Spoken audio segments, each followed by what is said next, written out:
ಶ್ರೀ ಗುರುಭ್ಯೋ ನಮಃ ಹರಿ ಓಂ. ಅಧನಾ ಪೀಠದಲ್ಲಿ ವಿರಾಜಮಾನರಾದ ಶ್ರೀ ವಿದ್ಯಾಶ್ರೇಷತೀರ್ಥ ಶ್ರೀಪಾದಂಗಳವರ ಅಡಿದಾವರೆಗಳಲ್ಲಿ ಅನಂತ ಶಿರಸಾಷ್ಟಾಂಗ ಪ್ರಣಾಮಗಳನ್ನು ಸಮರ್ಪಣೆ ಮಾಡುತ್ತಾ, ನಿನ್ನೆಯ ದಿನ ಆಶ್ಚರ್ಯ ಧನ್ಯ ಅನ್ನುವಂತಹ ಒಂದು ಪರ್ವವನ್ನು ನಾವು ಅಧ್ಯಯನ ಮಾಡಿದ್ದೇವೆ. ಅದೇ ರೀತಿಯಾಗಿ ಇಂದು ಈ ಪಿತೃಕಲ್ಪದ ಇನ್ನೊಂದು ಭಾಗದಲ್ಲಿ ವೇದವ್ಯಾಸ ದೇವರು ಮಹತ್ತರವಾದಂತಹ ಪಿತೃಕಾರ್ಯವನ್ನು ಆಚರಣೆ ಮಾಡಿದರೆ ಏನು ಪುಣ್ಯ ಅನ್ನೋದನ್ನು ಕುರಿತಾಗಿ ಒಂದು ಕಥೆಯನ್ನು ತಿಳಿಸ್ತಾ ಇದ್ದಾರೆ. ಸುಮಾರು ಸುದೀರ್ಘವಾದಂತಹ ಕಥೆ. ಈ ಕಥೆಯನ್ನು ನಾವು ಶ್ರವಣ ಮಾಡಿದಾಗ ಈ ಕಥೆಯನ್ನು ಪ್ರತಿಯೊಬ್ಬರೂ ಶ್ರಾದ್ದದ ಸಮಯದಲ್ಲಿ ಚಿಂತನೆ ಮಾಡಬೇಕಂತೆ. ಅಂತಹ ಯಾವ ಕಥೆಯನ್ನು ವೇದವ್ಯಾಸ ದೇವರು ನಿರೂಪಣೆಯನ್ನು ಮಾಡ್ತಾ ಇದ್ದಾರೆ. ಶತಾನಂದರು ತಾವು ಜನಮೇಜಯ ರಾಜ ತಾನು ಪ್ರಾರಂಭವನ್ನು ಮಾಡ್ತಾ ಇದ್ದಾನೆ. ಸ್ವಾಮಿ, ಪಿತೃಕಾರ್ಯವನ್ನು ಆಚರಣೆ ಮಾಡೋದರಿಂದ ಯಾವ ರೀತಿಯಾದ ಫಲ ಇದೆ ಅಂತ ಕೇಳಿದಾಗ, ಆವಾಗ ಹಿಂದೆ ಒಂದು ಕಥೆ ಇತ್ತಪ್ಪ, ಬ್ರಹ್ಮದತ್ತ ಅಂತ ಒಬ್ಬ ರಾಜ, ಆ ರಾಜನ ಕಥೆಯನ್ನು ತಿಳಿಸ್ತೇನೆ ಎಂಬುದಾಗಿ ಪ್ರಾರಂಭವನ್ನು ಮಾಡ್ತಾ ಇದ್ದಾರೆ. ಈ ಯಾವ ಬ್ರಹ್ಮದತ್ತ ಅನ್ನುವಂತಹ ರಾಜ ತಾನು ತನ್ನ 6ನೇ ಜನ್ಮದ ಪೂರ್ವದಲ್ಲಿ ಅವನು ಭರದ್ವಾಜ ಋಷಿಗಳಿಗೆ ಮಗನಾಗಿದ್ದ. ಈ ಯಾವ ಬ್ರಹ್ಮದತ್ತ ಅನ್ನುವಂತಹ ರಾಜ ತನ್ನ 6ನೇ ಜನ್ಮದಲ್ಲಿ ಭರದ್ವಾಜ ಋಷಿಗಳಿಗೆ ಮಕ್ಕಳಾಗಿರಬೇಕಾದ್ರೆ ಇವನಿಗೆ 6 ಜನ ಅಣ್ಣಂದಿರಿದ್ದರು. ಹಾಗಾಗಿ ಅಂತಹ 7 ಜನ ಅಣ್ಣ ತಮ್ಮಂದಿರ ಕಥೆಯನ್ನು ತಿಳಿಸ್ತೇನೆ ಎಂಬುದಾಗಿ ಪ್ರಾರಂಭವನ್ನು ಮಾಡ್ತಾ ಇದ್ದಾರೆ. ಹಿಂದೆ ಭರದ್ವಾಜ ಋಷಿಗಳಿಗೆ 7 ಜನ ಮಕ್ಕಳು. ಆ 7 ಜನ ಮಕ್ಕಳು ಕೂಡ ಯಾವುದೋ ಒಂದು ಅನ್ಯ ಕಾರ್ಯವನ್ನು ಮಾಡಿ ಧರ್ಮಚ್ಯುತರಾಗಿ ತಾವು ಕೌಶಿಕರ ಮಕ್ಕಳಾಗಿ ಹುಟ್ಟುತ್ತಾ ಇದ್ದಾರೆ. ಕೌಶಿಕರ ಮಕ್ಕಳಾಗಿ ಇದೇ 7 ಜನ ಆ ಕೌಶಿಕರಿಗೆ ಮಕ್ಕಳಾಗಿ ಹುಟ್ಟಿದ್ದಾರೆ. ಅವರು ಸ್ವಲ್ಪ ಅಧ್ಯಯನ ಮಾಡೋದರಲ್ಲಿ ಮಂದರು. ಹಾಗಾಗಿ ಗಾರ್ಗ್ಯಾಚಾರ್ಯರು ಅನ್ನುವಂಥವರ ಹತ್ತಿರ ಅಧ್ಯಯನಕ್ಕಾಗಿ ಬಿಟ್ಟಿದ್ದಾರೆ. ಗಾರ್ಗ್ಯಾಚಾರ್ಯರು ಅವ್ರಿಗೆ ದಿನ ಬೈಯೋದಂತೆ. ಯಾರು ಓದದೇ ಇದ್ದರೆ, ಏನು ಕೆಲಸ ಮಾಡದೇ ಇದ್ದರೆ ಏನಂತಾರೆ, ನೀನು ದನ ಕಾಯೋದಕ್ಕೆ ಲಾಯಕ್ಕು ಅಂತಾರಲ್ಲ. ಇದು ಪುರಾಣಗಳಿಂದ ಬಂದಂತಹ ಒಂದು ನಾಣ್ಣುಡಿ. ಹಾಗಾಗಿ ದನ ಕಾಯೋದಕ್ಕೆ ಅಂತಂದ್ರೇನು, ಕೊನೆ ಪಕ್ಷ ಹಸುಗಳನ್ನು ಮೇಯಿಸಿ ಆದರೂ ಕೂಡ ಅದರ ಪುಣ್ಯದಿಂದ ಸ್ವಲ್ಪ ಆದರೂ ನೀನು ಅಧ್ಯಯನ ಮಾಡಿದ್ದು ನಿನ್ನ ತಲೆಯಲ್ಲಿ ಉಳಿಯತ್ತೇನೋ ಅನ್ನೋ ಭಾವನೆಯಿಂದ ದನ ಕಾಯೋದಕ್ಕೆ ಹೋಗು, ದನ ಕಾಯೋದಕ್ಕೆ ಲಾಯಕ್ಕು ಅಂಥೇಳಿ ಬರ್ತಾ ಇರೋದು. ಹಾಗಾಗಿ ದನ ಕಾಯೋದು ಅಂದರೆ ತುಚ್ಛವಾದ ಕಾರ್ಯ ಅಲ್ಲ, ಮಹತ್ತರವಾದ ಕಾರ್ಯ ಅದು. ಇಂತಹ ಯಾವ ಪಕ್ಷದಲ್ಲಿ ದನ ಕಾಯೋದಕ್ಕಾಗಿ ಆ 7 ಜನರನ್ನು ನೇಮಕ ಮಾಡಿರ್ತಾರೆ ಕೌಶಿಕರು. ಈ ಸಂದರ್ಭದಲ್ಲಿ ಇವರು ಒಂದು ದಿನ ಆ 7 ಜನರು ಸೇರಿಕೊಂಡು ಒಂದು ಹಸು ಆ ಕರುವನ್ನು ಮೇಯಿಸೋದಕ್ಕೆ ಕಾಡಿಗೆ ಹೋಗಿರ್ತಾರೆ. ಸಂಜೆಯ ಸಮಯ ಹಸಿವಾಯಿತು. ಆ ಕಡೆ ನೋಡ್ತಾರೆ. ಪುಣ್ಯ ಆವಾಗ ಯಾವ ಹೋಟ್ಲ್ ಇರಲಿಲ್ಲ. ಹೋಟ್ಲ್ ಇದ್ದಿದ್ರೆ ಪಾಪಿ ಏನೋ ಅಲ್ಲೇ ಏನೋ ಅಷ್ಟೋ ಎಷ್ಟೋ ತಿಂದು ಏನೋ ಕಾಫಿ ಕುಡಿದು ಬಂದುಬಿಡ್ತಿದ್ರು. ಏನೂ ಇಲ್ಲ, ನೀರು ಕುಡಿಯೋದಕ್ಕೂ ಗತಿ ಇಲ್ಲ. ವಿಚಿತ್ರವಾದ ಹಸಿವು ಪ್ರಾರಂಭ ಆಗಿದೆ. ಏನು ಮಾಡಬೇಕು ಅಂತ ಯೋಚನೆ ಮಾಡಿದಾಗ ಆ ಮೊದಲನೇ ಮಗ ತಾನು ಹೇಳ್ತಾನೆ. ಅವರ ಹೆಸರನ್ನು ಹರಿವಂಶ ತಿಳಿಸ್ತಾ ಇದೆ. ವಾಗ್ದುಷ್ಟ, ಕ್ರೋಧನ, ಹಿಂಸ್ರ, ಪಶೂನ್, ಕವಿ, ಖಸ್ರುಮ, ಪಿತೃವರ್ತಿ ಅಂತ ಹೇಳಿ ಈ 7 ಜನ. ಅವನ ಮೊದಲನೇವನ ಹೆಸರು ನೋಡಿ ಎಷ್ಟು ಚೆನ್ನಾಗಿದೆ, ವಾಗ್ದುಷ್ಟ ಅಂತ ಹೇಳಿ. ಅಂದರೆ ದುಷ್ಟವಾದ ಮಾತುಗಳನ್ನು ಯಾವಾಗಲೂ ಆಡೋದಂತೆ. ಹಾಗಾಗಿ ಅವನಂದ, ನೋಡು ಹಸುವಾಗಿದೆ, ಪ್ರಾಣ ಹೋಗೋ ಪರಿಸ್ಥಿತಿ, ಏನು ಮಾಡೋಣ, ಇರೋ ಈ ಹಸುವನ್ನು ಕಡಿದು ತಿಂದುಬಿಡೋಣ ಅಂತಂದ. ನೋಡಿ ಇಂಥ ವಾಗ್ದುಷ್ಟತನ. ಹಸುವನ್ನು ಕಡಿದು ತಿನ್ನೋಣ ಅಂತಂದಾಗ ಆ ಕವಿ ಮತ್ತು ಖಸ್ರುಮ ಅನ್ನುವಂತಹ 5ನೇ ಮತ್ತು 6ನೇ ಜನ ಆ ಮಕ್ಕಳೇನಿದ್ರಲ್ಲ ಅವ್ರು ಹೇಳಿದ್ರಂತೆ, ಗೋಹತ್ಯ ಮಹಾಪಾಪ, ಅದಕ್ಕಿಂತ ದೊಡ್ಡ ಪಾಪ ಭೂಮಿಯ ಮೇಲಿಲ್ಲ. ಇಂತಹ ಗೋಹತ್ಯೆಯನ್ನು ಮಾಡಿ ನಾವು ಯಾವ ನರಕಕ್ಕಂತ ಹೋಗಬೇಕು, ದಯಮಾಡಿ ನಾವು ಸತ್ರೂ ಪರವಾಗಿಲ್ಲ, ಗೋವು ಕೊಲ್ಲೋದು ಬೇಡ ಅಂತಂದ್ರಂತೆ. ಆವಾಗ ಈ ಹಿಂಸ್ರ ಮತ್ತು ಪಶೂನ್ ಅನ್ನುವಂತಹ 3ನೇ ಮತ್ತು 4ನೇ ತಮ್ಮ ಏನಿದ್ನಲ್ಲ ಅವನು ಹೇಳ್ತಾ ಇದ್ದಾನೆ, ಅಣ್ಣನ ಮಾತು ಮೀರಬಾರ್ದು. ಅಣ್ಣ ಅನ್ನುವಂಥವನು ತಂದೆಗೆ ಸಮಾನ. ಹಾಗಾಗಿ ತಂದೆ ಮಾತು ಯಾರಾದರೂ ಮೀರ್ತಾರಾ? ತಂದೆ ತಾಯಿಗಳ ಮಾತನ್ನು ಸರ್ವಥಾ ಮೀರಬಾರ್ದು. ಹಸುವೆ ಆಗ್ತಾ ಇದೆ, ಅದರಲ್ಲೂ ಅಣ್ಣನ ಆಜ್ಞೆ ಆಗಿದೆ. ಹಾಗಾಗಿ ಏನು ಮಾಡಬೇಕು ಅಂತಂದರೆ ಅದನ್ನು ನಾವು ಕೊಲ್ಲಬೇಕು, ಕೊಂದು ತಿನ್ನಬೇಕು ಅಂತಂದಂತೆ. ಆವಾಗ ಕೊನೆಯವನು ಪಿತೃವರ್ತಿ ಅಂತ ಹೇಳಿ. ಆ ಪಿತೃವರ್ತಿ ನೋಡಿ, ಹೆಸರಿಗೆ ತಕ್ಕಂತೆ ಯಾವಾಗಲೂ ಪಿತೃಗಳಲ್ಲಿ ತನ್ನ ಮನಸ್ಸನ್ನು ಇಟ್ಟಿರುವಂಥವನು. ಪಿತೃದೇವತೆಗಳನ್ನು ಸಂತೋಷಪಡಿಸ್ತಾ ಇದ್ದಂತೆ ಪಿತೃವರ್ತಿ. ಇಂಥವನಿಗೆ ಶ್ರಾದ್ದಾಂಗಿರ ಅಂತ ಇನ್ನೊಂದು ಹೆಸರಿತ್ತು. ಶ್ರಾದ್ದದಲ್ಲೇ ಮನಸ್ಸಿಟ್ಟವನು.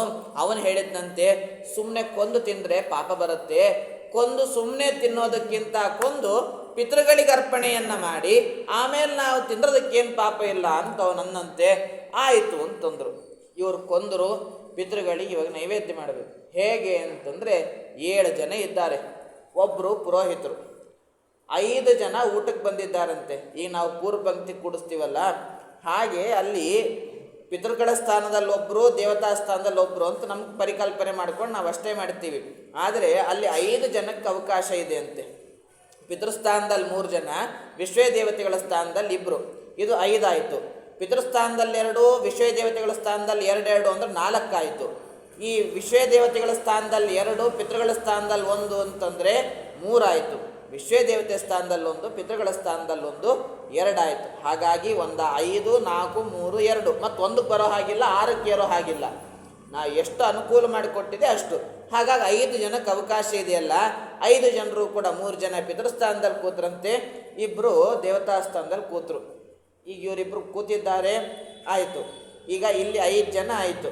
ಒಬ್ಬನು ಪುರೋಹಿತ, ಇನ್ನೊಬ್ಬ ಕರ್ತೃ. ಯಾರು? ಕೊನೆಯ ಮಗ ಪಿತೃವರ್ತಿ ಅನ್ನುವಂಥವನು ಕರ್ತೃ ಆಗಿದ್ದಾನೆ. ಎಲ್ಲ ಶ್ರಾದ್ದ ಮುಗೀತು. ಇವರು 5 ಜನರು ಕೂಡ ಮಾಂಸವನ್ನು ಸ್ವೀಕಾರ ಮಾಡಿದರು, ಗೋಮಾಂಸವನ್ನು. ಕೊನೆ ಕೇಳ್ತಾರಲ್ಲ, ಈ ಪಿತೃಶೇಷವನ್ನು ಏನು ಮಾಡಬೇಕು ಅಂಥೇಳಿ.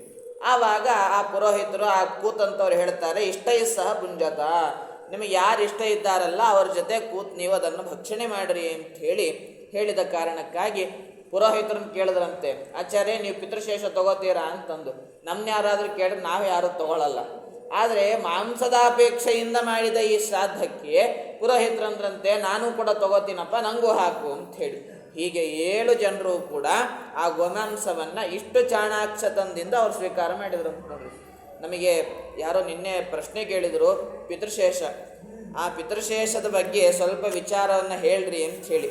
ಹಾಗಾಗಿ ಈ ಪಿತೃಶೇಷ ಅನ್ನುವಂಥದ್ದು ವಿಚಾರ ಬಂದಿದೆ, ಯಾರು ಸ್ವೀಕಾರ ಮಾಡಬೇಕು, ಯಾರು ಮಾಡಬಾರದು ಅಂಥೇಳಿ. ಈ ಪಕ್ಷ ಮಾಸದ ಶ್ರಾದ್ದ ಮಾಡಬೇಕಾದ್ರೆ ಪಿತೃಶೇಷವನ್ನು ಸ್ವೀಕಾರ ಮಾಡಬಾರ್ದಂತೆ. ಯಾಕೆ ಅಂತಂದರೆ ಅಲ್ಲಿ ನಮಗಿಂತಲೂ ನಮಗೆ ದಶಬಾಧ್ಯಸ್ಥರಿರ್ತಾರಲ್ಲ, ಅವರು ಬಿಟ್ಟು ಬೇರೆಯವರು ಕೂಡ ಆ ಪಿಂಡಸ್ಥಾನಕ್ಕೆ ಬಂದು ಅವರಿಗೂ ಕೂಡ ಪಿತೃಗಳ ಮೂಲಕವಾಗಿ ಆಹಾರ ಕಳಿಸಿರ್ತೀವಿ. ಆದ ಕಾರಣಕ್ಕಾಗಿ ದಶರಾತಿ ಜ್ಞಾತಿಗಳಲ್ಲದೇ ಇರುವಂಥವರು ಕೂಡ ಪಿಂಡಸ್ಥಾನಕ್ಕೆ ಬಂದು ನಾವು ಕೊಡುವಂಥ ಆಹಾರವನ್ನು ಪರಮಾತ್ಮ ಅವರಿಗೂ ಕೊಡ್ತಾನೆ. ಆದ ಕಾರಣಕ್ಕಾಗಿ ಅವರದ್ದೂ ಶೇಷ ಆಗತ್ತೆ ಅನ್ನೋ ಕಾರಣಕ್ಕಾಗಿ ಬೇಡ ಅಂತಂದಿರೋದು. ಹಾಗಾಗಿ ಇದರಿಂದ ನಮಗೊಂದು ಕನ್ಫರ್ಮ್ ಮಾಡ್ಕೊಳ್ಬೇಕಾದ್ದೇನು ಅಂತಂದರೆ, ದಶರಾತಿ ಜ್ಞಾತಿಗಳು ಯಾರಿರ್ತಾರಲ್ಲ ಅವರು ಮಾತ್ರ ಪಿತೃಶೇಷವನ್ನು ಸ್ವೀಕಾರ ಮಾಡಲಿಕ್ಕೆ ಅರ್ಹರು. ಬಿಟ್ಟರೆ ನಮಗೆ ಅವರಿಷ್ಟ, ಇವರಿಷ್ಟ, ಇವರಿಷ್ಟ, ಅವರಿಷ್ಟ ಅಂತಂದು ಇಷ್ಟ ಇದ್ದರೆ ಇನ್ನೊಂದು ವಿಶೇಷ ಏನು ಅಂದರೆ ಅದಕ್ಕೆ ಪ್ರಸಾದ ಅಂತ ಕರೀತಾರಂತ. ಏನು ಪ್ರಸಾದ ಅನ್ಲಿಕ್ಕೆ ಏನು ನಮ್ಮ ಅಪ್ಪ ತಾತ ರಾಯರು, ವ್ಯಾಸರಾಯರು ಅವರು, ಅವ್ರಿಗೆ ಪ್ರಸಾದ ಅಂತಲ್ಲ ಅದು. ಈ ಉಂಡೆ, ರವೆ ಉಂಡೆ ಮಾಡಿಸಿರ್ತಾರೆ, ಅದು ಪ್ರಸಾದ ಅಂತೆ. ಮನೆಗೆ ತೊಗೊಂಡೋಗಿ ಕಣ್ಣಿಗೆ ಹಚ್ಕೊಂಡು ತಿಂತಾರೆ. ಏನು ನಿಜವಾಗಿಯೂ ಕೂಡ ಇದು ಅತಿರೇಕಕ್ಕೆ ಹೋಗ್ತಾ ಇದೆ. ಎಲ್ಲಿಯೂ ಕೂಡ ಈ ರೀತಿಯಾದ ಪ್ರಸಾದ ಮನೋಭಾವನೆ ಅಂತಿಲ್ಲ. ಪಿತೃಶೇಷ ಅಂತಂದ್ರೇನು, ಅಲ್ಲಿ ಯಾವ ಪದಾರ್ಥ ಉಳಿದಿದ್ರು ಶೇಷವೇ ಅದು. ಶೇಷ ಅಂದರೆ ಉಳಿದದ್ದು ಅಂತ ಅರ್ಥ. ಏನೇ ಉಳಿದಿರಲಿ ಅದು ಶೇಷ. ಹಾಲು, ಮೊಸರು, ತುಪ್ಪ, ನೀರು ಏನು ಉಳಿದಿದ್ರು ಯಾವುದು ಬೇಕಾದರೂ ನಾವು ಸ್ವೀಕಾರ ಮಾಡಬಹುದು. ಹಾಗಾಗಿ ಇಂತಹ ಪಿತೃಶೇಷಕ್ಕೆ ಕೇವಲ ದಶರಾತಿ ಜ್ಞಾತಿಗಳು ಮಾತ್ರ ಅರ್ಹರು. ಆದರೆ ಇಷ್ಟೈ ಸಹ ಭುಂಜತ ಅನ್ನುವಂತಹ ಒಂದು ಮಾತಿದೆ. ಅವ್ರಿಗಾಗಿ ಅಪೇಕ್ಷೆ ಏನಾದರೂ ಇದ್ದು ಬಲವಂತ ಮಾಡಿ ಹಾಕಿಸ್ಕೊಂಡ್ರೆ ಹಾಕಲಿ, ತಿನ್ನಲಿ. ಆದರೆ ಹೆಚ್ಚು ಪ್ರಮಾಣಗಳನ್ನು ನೋಡಿದಾಗ ಕೇವಲ ದಶರಾತಿ ಜ್ಞಾತಿಗಳು ಮಾತ್ರ ಅದನ್ನು ಸ್ವೀಕಾರ ಮಾಡಬೇಕು ಅನ್ನೋದು ಅರ್ಥ ಆಗತ್ತೆ. ಹಾಗಾಗಿ ತಿನ್ನಲೇಬೇಕು ಅನ್ನೋದೇನಿಲ್ಲ. ತಿಂದೇ ಇದ್ರೆ ನಮಗೆ ಇನ್ನೊಂದೇನು ಅಂದರೆ ಹಾಕೋರು ಬೇಜಾರು ಮಾಡಿಕೊಂಡ್ರೆ ಏನು ಅಂತ ಹೇಳಿ, ಮುಂದಿನ ವರ್ಷದಿಂದ ಅವ್ರು ಶ್ರಾದ್ದದ ಊಟಕ್ಕೆ ಕರೆದೇ ಇದ್ದರೆ ಈ ಒಂದು 4 ಕಾಳು ಅನ್ನಕ್ಕೆ ಒಂದಿನದ್ದು ಊಟ ಮಿಸ್ ಆಗೋಗುತ್ತಲ್ಲ ಅಂಥೇಳಿ ಅದು ಯಾವ ತಲೆಯಲ್ಲಿ ಇಟ್ಕೊಳ್ಬೇಡಿ. ಇನ್ನೊಬ್ಬರು ಹಂಗಿಗೆ ಬೀಳಬೇಡಿ. ಆ ಶೇಷ ನಮ್ಮ ಧರ್ಮಶಾಸ್ತ್ರ ಹೇಗೆ ಹೇಳುತ್ತಾ ಇದೆಯೋ ಹಾಗೆ ನಾವು ಆಚರಣೆಗೆ ತಂದುಕೊಳ್ಬೇಕು. ಇನ್ನೊಂದು, ಹಾಕುವವರು ಕೂಡ ಅದನ್ನು ಯೋಚನೆ ಮಾಡಬೇಕು. ನಾವು ಯಾರಿಗೆ ಹಾಕಬೇಕು, ಯಾರಿಗೆ ಹಾಕಬಾರದು ಅಂಥೇಳಿ. ಹಾಗಾಗಿ ಇಂತಹ ಒಂದು ಪರಿಕಲ್ಪನೆಯನ್ನು ಹಾಕಿಸ್ಕೊಳ್ಳೋರು ಹಾಕುವವರು ಇಬ್ಬರೂ ಕೂಡ ತಲೆಯಲ್ಲಿಟ್ಟುಕೊಂಡು ಈ ಆಚರಣೆಯನ್ನು ಮಾಡಬೇಕು.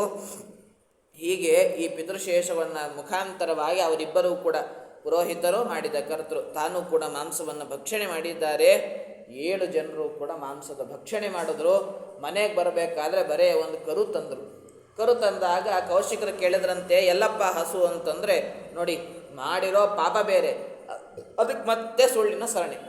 ಇಲ್ಲ, ನಾವು ನಡ್ಕೊಂಡು ಹೋಗ್ತಾ ಇರಬೇಕಾದ್ರೆ ಒಂದು ಹುಲಿ ಬಂತು. ಹುಲಿ ಬಂದಾಗ ನಮ್ಮನ್ನು ತಿಂದು ಬಿಡುತ್ತೇನೋ ಅಂತ ಹೇಳಿ ಭಯಬಿಟ್ಟು ಓಡಬೇಕಾದ್ರೆ ಹಸುವನ್ನು ತಿಂದು ಬಿಡುತ್ತದು. ಹಾಗಾಗಿ ಹಸು ಸತ್ತು ಹೋಯಿತು, ಕರು ಉಳಿದಿದೆ, ನಾವು ಉಳಿದಿದ್ದೀವಿ, ಬಂದಿದ್ದೀವಿ ಅಂತಂದಾಗ ಪಾಪ ಕೌಶಿಕರಿಗೆ ಗೊತ್ತಿಲ್ಲ, ವಿಶ್ವಾಸ ಮಾಡಿದರು. ಆಯ್ತು ಬಿಡಪ್ಪ, ನೀವಾದರೂ ಬಂದ್ರಲ್ಲ, ನಿಮ್ಮ ಈ ಜೀವ ಆದರೂ ಉಳೀತು ಅಂತ ಹೇಳಿ ಅವರು ಸಂತೋಷಪಟ್ಟರು. ಇದ್ದರು, ಆದರೆ ಗೋಹತ್ಯೆ ಮಾಡಿದ ಪಾಪ ಬಿಡಬೇಕಾ? ಬಿಡಲಿಲ್ಲ, ಅವರು ಸತ್ರಂತೆ. ಸತ್ತಾಗ ಅವರು ದಶಾರಣ ದೇಶ ಅಂತ ಹೇಳಿ, ಆ ದಶಾರಣ ದೇಶದಲ್ಲಿ ಇವರು 7 ಜನರು ಕೂಡ ಬೇಟೆಗಾರರಾಗಿ ಹುಟ್ಟಿದ್ದಾರೆ. ಆದರೆ ಪರಮಾತ್ಮ ಎಷ್ಟು ಕರುಣಾಮಯಿ ಅಂತಂದರೆ, ಇವರು 7 ಜನರು ಕೂಡ ವ್ಯಾಧರಾಗಿ ಬೇಟೆಗಾರರಾಗಿ ಹುಟ್ಟಿದ್ರು ಕೂಡ ಪೂರ್ವಜನ್ಮದ ಸ್ಮೃತಿ ಇತ್ತಂತೆ. ನಾವು ಹಿಂದೆ ಗೋಹತ್ಯೆ ಮಾಡಿದ್ದೀವಿ, ಆ ಕಾರಣಕ್ಕಾಗಿ ಇವತ್ತು ಬೇಟೆಗಾರರಾಗಿ ನಾವು ಹುಟ್ಟಿದ್ದೀವಿ. ಇನ್ನು ನಾವು ಸುಮ್ಮನೆ ಯಾರ್ಯಾರನ್ನೋ ಕೊಂದು ತಿನ್ನೋದಲ್ಲ. ಬೇಟೆಗಾರರ ಕಾರ್ಯ ಏನು ಅಂತಂದರೆ ಕೊಲ್ಲೋದು, ಮಾಂಸವನ್ನು ವಿಕ್ರಯ ಮಾಡೋದು, ಚರ್ಮವನ್ನು ಮಾರಾಟ ಮಾಡೋದು, ದಂತವನ್ನು ಮಾರಾಟ ಮಾಡೋದು, ಇದು ಅವ್ರ ಕಾರ್ಯ. ಆದರೆ ಎಷ್ಟು ಮಾಡಬೇಕೋ, ಎಷ್ಟು ವಿಹಿತವೋ, ಯಾವ ಪ್ರಾಣಿಯದ್ದು ಮಾಡಬೇಕೋ ಅಷ್ಟನ್ನು ಮಾತ್ರ ಮಾಡ್ತಾ ಬೇರೆ ಯಾವುದರ ಗೋಜಿಗೂ ಕೂಡ ನಾವು ಹೋಗೋದು ಬೇಡ ಅಂತ ಹೇಳಿ ಈ 7 ಜನರು ಕೂಡ ತಾವು ನಿರ್ಣಯ ಮಾಡಿದ್ದಾರೆ. ನೋಡಿ, ಪೂರ್ವಜನ್ಮದಲ್ಲಿ ಅವರಿಗೆ ಹೆಸರಿದ್ದದ್ದು ವಾಗ್ದುಷ್ಟ, ಕ್ರೋಧನ, ಹಿಂಸ್ರ, ಪಶುನ್ ಅಂತ ಹೇಳಿ ಇಂಥ ಕೆಟ್ಟ ಹೆಸರಿತ್ತು. ಆದರೆ ಯಾವಾಗ ವ್ಯಾಧರಾಗಿ ಹುಟ್ಟಿದ್ದಾರಲ್ಲ, ನಿರ್ವೈರ, ನಿರ್ಮೃತಿ, ಶಾಂತ, ನಿರ್ಮನ್ಯು, ಕೃತಿ, ವೈಜನ, ಮಾತೃವರ್ತಿ ಅಂತ ಹೇಳಿ ಇಂತಹ 7 ಹೆಸರುಗಳು. ನೋಡಿ, ಬ್ರಾಹ್ಮಣರಾಗಿ ಹುಟ್ಟಿದಾಗ ಅಂಥ ಹೆಸರು, ಬೇಟೆಗಾರರಾಗಿ ಹುಟ್ಟಿದಾಗ ಇಂಥ ಹೆಸರು. ನೋಡಿ, ನಾವು ಯಾವುದರಲ್ಲಿ ಹುಟ್ಟಿದ್ದೇವೆ ಅಂತನ್ನೋದಕ್ಕಿಂತ ನಾವು ಯಾವುದರಲ್ಲಿ ಹುಟ್ಟಿ ಯಾವ ಕರ್ಮವನ್ನು ಮಾಡ್ತಾ ಯಾವ ದಾರಿಯನ್ನು ಹಿಡಿದಿದ್ದೇವೆ ಅನ್ನೋದರ ಮೇಲೆ ನಮ್ಮ ವ್ಯಕ್ತಿತ್ವ ಅನ್ನೋದು ನಿಲ್ಲತ್ತೆ. ಹಾಗಾಗಿ ಇಂಥವರೆಲ್ಲರೂ ಕೂಡ ತಂದೆ ತಾಯಿಗಳ ಸೇವೆಯನ್ನು ಅತ್ಯಂತ ಶ್ರದ್ಧೆಯಿಂದ ಮಾಡಿದ್ರಂತೆ. ಎಷ್ಟು ಬೇಕೋ ಅಷ್ಟು ಹಿಂಸೆಯನ್ನು ಮಾಡಿ ಆ ಜನ್ಮವನ್ನು ಕೂಡ ತ್ಯಾಗ ಮಾಡಿದ್ದಾರೆ. ಮುಂದೆ ಮೃಗವಾಗಿ, ಜಿಂಕೆಯಾಗಿ ಕಾಲಂಜರ ಅನ್ನುವಂತಹ ಪರ್ವತದಲ್ಲಿ ತಾವು ಹುಟ್ಟಿದ್ದಾರೆ. ಇಂತಹ ಕಾಲಂಜರ ಪರ್ವತದಲ್ಲಿ ತಾವು ಹುಟ್ಟಿರಬೇಕಾದ್ರೆ ಭೋಕ್ತ, ಘಸ್ಮರ, ಪಂಡಿತ, ಶಬ್ದಕರಣ, ನಿತ್ಯ ಸಂತ್ರಸ್ತನ, ಹೀಗೆ ಅವರಿಗೆ ಹೆಸರಂತೆ. ನೋಡಿ, ಸ್ತಬ್ಧಕರಣ ಅಂತ ಹೇಳಿ, ಕರ್ಣ ಸ್ತಬ್ಧವಾಗಿತ್ತಂತೆ ಅಂದರೆ ಏನು? ಕಿವುಡ ಅಂತ ಅರ್ಥ. ಯಾವುದರ ಬಗ್ಗೆ ಕಿವುಡ ಅಂತಂದರೆ ಅನ್ಯ ವಿಷಯಗಳ ಬಗ್ಗೆ ಕಿವುಡ ಹೊರತಾಗಿ ಭಗವದ್ ವಿಷಯಗಳ ಬಗ್ಗೆ ಯಾವಾಗಲೂ ಕೂಡ ಕಿವಿ ತೆಗೆದುಕೊಂಡು ತಾನು ಆ ಭಗವಂತನ ವಿಚಾರವನ್ನು ಆಲಿಸ್ತಾ ಇದ್ದ. ಇಂಥವರೆಲ್ಲರೂ ಕೂಡ ಜಿಂಕೆಯಾಗಿ ಹುಟ್ಟಿದ್ದಾರೆ. ಜಿಂಕೆಯಾದಾಗೂ ಪೂರ್ವಜನ್ಮದ ಸ್ಮೃತಿ ಇತ್ತು, ಯಾರ ತಂಟೆಗೆ ಹೋಗಲಿಲ್ಲ, ಆ ದೇಹವನ್ನು ಕೂಡ ಬಿಟ್ಟಿದ್ದಾರೆ. ಮುಂದೆ ಶರದ್ವೀಪ ಅನ್ನುವಂತಹ ದ್ವೀಪದಲ್ಲಿ ಚಕ್ರವಾಕ ಪಕ್ಷಿಗಳಾಗಿ ಹುಟ್ಟಿದ್ದಾರೆ. ಚಕ್ರವಾಕ ಪಕ್ಷಿಗಳು ಹೇಗೆ ಅಂತಂದರೆ, ಈ ಬೆಳಕಿರೋವರೆಗೂ ಕೂಡ ತಿರುಗ್ತಾ ಇರತ್ತಂತೆ ಜೋಡಿಯಾಗಿ, ಗಂಡು ಹೆಣ್ಣು. ಯಾವಾಗ ಕತ್ಲಾಗತ್ತೋ ಕಣ್ಣು ಕಾಣಲ್ಲ, ಇಬ್ಬರು ಬೇರೆ ಬೇರೆ ಆಗೋಗ್ತಾರೆ. ರಾತ್ರಿಯೆಲ್ಲ ತಿರುಗ್ತಾ ಇರ್ತಾರೆ, ಇವು ನನ್ನೋರೇನೋ ಎಲ್ಲಿದ್ದಾರೆ ಅಂತ ಹೇಳಿ ಏನೂ ಗೊತ್ತಾಗಲ್ಲ. ಕೊನೆಗೆ ಸಾಕಾಗಿ ಅಲ್ಲೇ ನಿಂತಲ್ಲೇ ಕಣ್ಣು ಮುಚ್ಚಿ ಮಲಗ್ತಾರೆ. ಬೆಳಗ್ಗೆ ಆದ ಕಾಣಿಸುತ್ತೆ, ನೋಡ್ತಾರೆ, ಅಲ್ಲಿದ್ದಾರೆ, ಓಡ್ ಹೋಗಿ ಮತ್ತೆ ಒಂದು ಕಡೆ ನಿಂತು ಸುತ್ತ ತಿರುಗೋದು. ಇದನ್ನು ಚಕ್ರವಾಕ ಪಕ್ಷಿಗಳು ಅಂತ ಕರೀತಾರೆ. ಇಂತಹ ಚಕ್ರವಾಕ ಪಕ್ಷಿಗಳಾದಾಗಲೂ ಕೂಡ ಹಿಂದಿನ ಜನ್ಮದ ಸ್ಮೃತಿ ಇತ್ತು. ಈಗಲೂ ಕೂಡ ಯಾರ ತಂಟೆಗೆ ಹೋಗದಂತೆ ಈ ದೇಹವನ್ನು ಕೂಡ ತಾವು ತ್ಯಾಗ ಮಾಡಿದ್ದಾರೆ. ಹಂಸ ಸರಸಿ ಮಾನಸೆ, ಹಂಸ ಪಕ್ಷಿಗಳಾಗಿ ಮಾನಸ ಸರೋವರದಲ್ಲಿ ವಿಹಾರವನ್ನು ಮಾಡ್ತಾ ಇದ್ದರು. ಇಂತಹ ಯಾವ ಸಂದರ್ಭದಲ್ಲೇ ವಿಭ್ರಾಜ ಅನ್ನುವಂತಹ ಒಬ್ಬ ರಾಜ ತಾನು ಮಾನಸ ಸರೋವರದ ಹತ್ತಿರ ಬಂದಿದ್ದಾನೆ. ಬಂದ ಸಂದರ್ಭದಲ್ಲಿ ಆ ರಾಜನ ವೈಭವವನ್ನು ನೋಡಿ ಕೊನೇ 3 ಜನ ಮಕ್ಕಳು, ಯಾರು ದುಷ್ಟರಾಗಿ ಹಿಂದೆ ಆ 4 ಜನರು ಕೂಡ ಗೋಹತ್ಯೆ ಮಾಡಬೇಕು ಅಂತಿದ್ರು, ಯಾರು 3 ಜನ ಗೋಹತ್ಯೆಯನ್ನು ತಡಿಬೇಕು ಅಂತಿದ್ರು, ಆ 3 ಜನರ ಮನಸ್ಸಿಗೆ ವಿಭ್ರಾಜ ಅನ್ನುವಂತಹ ರಾಜನ ನೋಡಿ, ಆದ್ರೆ ನಾವು ರಾಜ ಆಗಬೇಕು ಅಂತ ಕೊನೆ ಆ ಪಿತೃವರ್ತಿ ಅನ್ನುವಂಥವನಿಗೆ ಮನಸ್ಸಿಗೆ ಬಂತಂತೆ, ನಾನು ರಾಜ ಆಗಬೇಕು. ತಮ್ಮ, ನೀನು ರಾಜ ಆಗ್ತೀಯ ಅಂತಂದು ಅವ್ರಿಗೆ ಹಿಂದಿನ ಇಬ್ಬರಣ್ಣಂದ್ರು ಹೇಳಿದ್ರಂತೆ, ನಾವಿಬ್ಬರು ಮಂತ್ರಿಗಳಾಗಿ ಹುಟ್ಟುತ್ತೀವಿ ಅಂಥೇಳಿ. ಪರಮಾತ್ಮ ಅಂದುಕೊಂಡಂತೆ ಇದು ಹೀಗೆ ಆಗಲಿ, ಆವಾಗ ಮಿಕ್ಕ 4 ಜನ ಹೇಳ್ತಾರಂತೆ, ಇನ್ನೇನು ಮುಂದಿನ ಜನ್ಮದಲ್ಲಿ ನಾವು ಮೋಕ್ಷವನ್ನು ಪಡಿಬಹುದು, ಒಳ್ಳೆ ಬ್ರಾಹ್ಮಣ ದೇಹವನ್ನು ಪಡೆದುಕೊಂಡು ಅದನ್ನೇ ಚರ್ಮದೇಹ ಮಾಡಿಕೊಂಡು ವಿಶೇಷ ಸಾಧನೆಯನ್ನು ಮಾಡಿ ದೇಹತ್ಯಾಗ ಮಾಡೋಣ ಅಂತಿದ್ರೆ ನೀವು ಮತ್ತೆ ರಾಜ ಆಗಬೇಕು ಅಂತ ಹೇಳ್ತೀರಲ್ಲ. ಇಲ್ಲ, ಅದೇನಾದರೂ ನಮಗೆ ಗೊತ್ತಿಲ್ಲ ನೋಡಿ.